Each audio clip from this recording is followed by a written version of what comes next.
আসসালামু আলাইকুম প্রিয় দর্শক, সকলকে আমন্ত্রণ জানাচ্ছি এই মুহূর্তের শুক্রবার 30শে মে 2025-এর খুবই গুরুত্বপূর্ণ নিম্নচাপ ও ঝড় বৃষ্টির আবহাওয়ার খবরে। সারা দেশেই শুরু হয়েছে শক্তিশালী নিম্নচাপের অতি ভারী বৃষ্টি। আজ সারাদিন রাজধানী ঢাকা বিভাগ থেকে শুরু করে খুলনা, বরিশাল, চট্টগ্রাম, সিলেট, ময়মনসিংহ, রংপুর ও রাজশাহী বিভাগ সহ ভারতের পশ্চিমবঙ্গ, আসাম, মেঘালয় ও ত্রিপুরা রাজ্যের অধিকাংশ জায়গাতে ভারী থেকে অতি ভারী বৃষ্টিপাত পরবর্তী 48 ঘন্টা পর্যন্ত অব্যাহত থাকতে পারে বলে জানাচ্ছেন আবহাওয়াবিদরা। তো প্রিয় দর্শক, কে কোন জেলা থেকে আমাদের এই ভিডিওটি সরাসরি লাইভ দেখছেন কমেন্ট করে জানিয়ে দিন। প্রতিনিয়ত আবহাওয়ার খবর পেতে অবশ্যই আমাদের ইউটিউব চ্যানেলটিকে সাবস্ক্রাইব করে রাখতে ভুলবেন না। এবার জেনে নিন এক নজরে। তো প্রিয় দর্শক, আমরা এই মুহূর্তে সরাসরি চলে আসলাম ইউরোপিয়ান আবহাওয়ার পূর্বাভাস মডেল রাডারের উপগ্রহ চিত্রে। আজ শুক্রবারের সকালের সবশেষ আপডেট অনুযায়ী দেখা যাচ্ছে বঙ্গোপসাগরে এখনও শক্তিশালী নিম্নচাপের মেঘের আনাগোনা রয়েছে। এখনও পর্যন্ত পুরো বঙ্গোপসাগর পুরোপুরি উত্তাল হয়ে রয়েছে।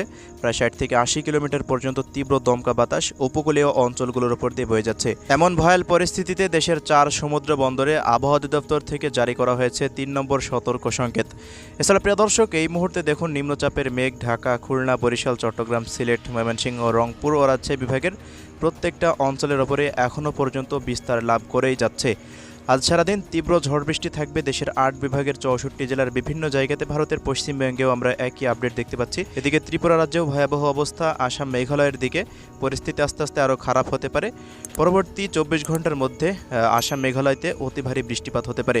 প্রায় 50% মতো মেঘ দেশের মধ্যে প্রবেশ করে গেছে। এখনও প্রায় 50% মেঘ সমুদ্রে রয়েছে। তো প্রিয় দর্শক, এমন পরিস্থিতিতে শুক্রবার কোন কোন অঞ্চলগুলোতে কি পরিমাণ বৃষ্টিপাত হতে পারে চলুন আমরা দেশের 8 বিভাগের 64 জেলার বিস্তারিত আপডেট আমরা জেনে নিই। তো শুরুতেই জানিয়ে দিচ্ছি চট্টগ্রাম বিভাগের আবহাওয়া পরিস্থিতি। এদিকে দেখুন ব্রাহ্মণবাড়িয়া জেলার বুড়িচং থেকে শুরু করে নবীনগর, এদিকে কুমিল্লা, হাজীগঞ্জ, লাকসাম, ফেনী, নোয়াখালী, লক্ষ্মীপুর, চাঁদপুরের বিভিন্ন অঞ্চল জুড়ে ভারী থেকে অতি ভারী বৃষ্টিপাত হতে পারে। পাশাপাশি এদিকে খাগড়াছড়ি, মানিকছড়ি, লংকদু, দীঘিনালা, হাটহাজারি, চট্টগ্রাম থেকে শুরু করে দেখেন রাওয়ানছড়ি, রাজস্থলী, বিলাইছড়ি, কুতুবদিয়া, মহেশখালী, টেকনাফ, বান্দরবান, কক্সবাজার পর্যন্ত চট্টগ্রাম বিভাগের প্রত্যেকটা অঞ্চলেই ভারী থেকে অতি ভারী মানের বৃষ্টি বা বজ্রসহ বৃষ্টিপাত হতে পারে। একই সাথে এদিকে ঢাকা বিভাগের ঢাকা, মুন্সিগঞ্জ থেকে শুরু করে দেখা যাচ্ছে নরসিংদী, কাপাসিয়া, কটিয়াদি, কিশোরগঞ্জ, গাজীপুর, বালুখার, টাঙ্গাইল, জলছাত্র, কালীহাটি, বাংশাইল, নগরপুর, মানিকগঞ্জ, রাজবাড়ী, ফরিদপুরের আশেপাশ দিয়ে এদিকে মাদারীপুর, শরীয়তপুর, গোপালগঞ্জ, মুন্সিগঞ্জ, ঢাকা শহরের বিভিন্ন জায়গার ওপর দিয়ে বৃষ্টি বা বজ্রসহ বৃষ্টিপাত অতিক্রম করতে পারে। তবে প্রিয় দর্শক, বরিশাল বিভাগের উপকূলীয় অঞ্চল জুড়ে ব্যাপক তাণ্ডব থাকতে পারে। বরিশাল, পিরোজপুর, ঝালকাঠি, বরগুনা, পটুয়াখালী, ভোলা, চরফ্যাশন, লালমোহন, কুয়াকাটা, হাতিয়া, মনপুরা, পাথরঘাটা এই অঞ্চলগুলোতে বেশি তাণ্ডব থাকার সম্ভাবনা রয়েছে। এছাড়া অতি ভারী বৃষ্টিপাত থাকতে পারে আগামী 72 ঘন্টা পর্যন্ত সিলেট, সুনামগঞ্জ, মৌলভীবাজার, হবিগঞ্জ জেলার প্রত্যেকটা গ্রাম অঞ্চলে ভারী থেকে অতি ভারী বৃষ্টিপাত হতে পারে বলে জানিয়েছে আবহাওয়া অধিদপ্তর। পাশাপাশি এদিকে ময়মনসিংহ, শেরপুর, জামালপুর, নেত্রকোনা, ফুলপুর, তারাকান্দা, কেন্দুয়া, নালিতাবাড়ি এবং বাহাদুরাবাদের আশেপাশে প্রত্যেকটা অঞ্চলেই অতি ভারী মাত্রার বৃষ্টিপাত থাকতে পারে, যা পরবর্তী 48 ঘন্টা পর্যন্ত স্থায়ী হওয়ার সম্ভাবনা রয়েছে। এছাড়া প্রিয় দর্শক, লঘুচাপের কেন্দ্রস্থল যখন রাজশাহী বিভাগের আশেপাশে থাকবে তখন রাজশাহী, চাঁপাইনবাবগঞ্জ, নওগাঁ, জয়পুরহাট, ফটনিতলা, আক্কেলপুর, আদমদিঘি থেকে শুরু করে দিকে সিংড়া, নাটোর, সিরাজগঞ্জ, ভেড়া, ভাঙ্গুড়া, পাবনা এই সমস্ত অঞ্চলগুলোর ওপর দিয়েও বগুড়া জেলার আশেপাশে বৃষ্টি বা বজ্রবৃষ্টি হতে পারে। এছাড়া রংপুর, দিনাজপুর, ঠাকুরগাঁও, পঞ্চগড়, নীলফামারী, লালমনিরহাট, কুড়িগ্রাম ও গাইবান্ধা জেলার অধিকাংশ স্থানেই বৃষ্টি বা বজ্রসহ বৃষ্টিপাত থাকতে পারে।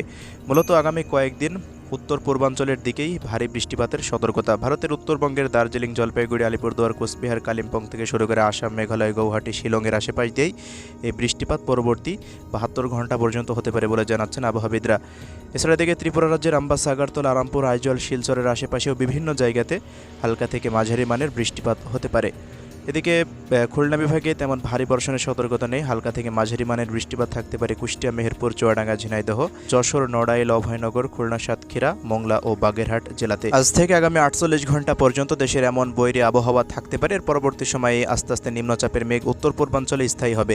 এছাড়া প্রিয় দর্শক, ভারতের উত্তর ও দক্ষিণ 24 পরগনা, পূর্ব ও পশ্চিম মেদিনীপুর, ঝাড়গ্রাম, কলকাতা, হাওড়া, হুগলি, বর্ধমান, শান্তিপুর, নদিয়া জেলার আশেপাশে, ঝাড়গ্রাম থেকে শুরু করে এদিকে হাওড়া, হুগলির বিভিন্ন জায়গাতে, পূর্ণিয়ার আশেপাশে পাশ দিয়ে উত্তর ও দক্ষিণ দিনাজপুর এবং মালদা মুর্শিদাবাদের বিভিন্ন জায়গাতেও হালকা থেকে মাঝারি মানের বৃষ্টি বা বজ্রসহ বৃষ্টিপাত হওয়ার সম্ভাবনা রয়েছে। কলকাতার তেমন কোনো ভারী বৃষ্টিপাতের সতর্কতা নেই পশ্চিমবঙ্গের কোনো জেলাতেই।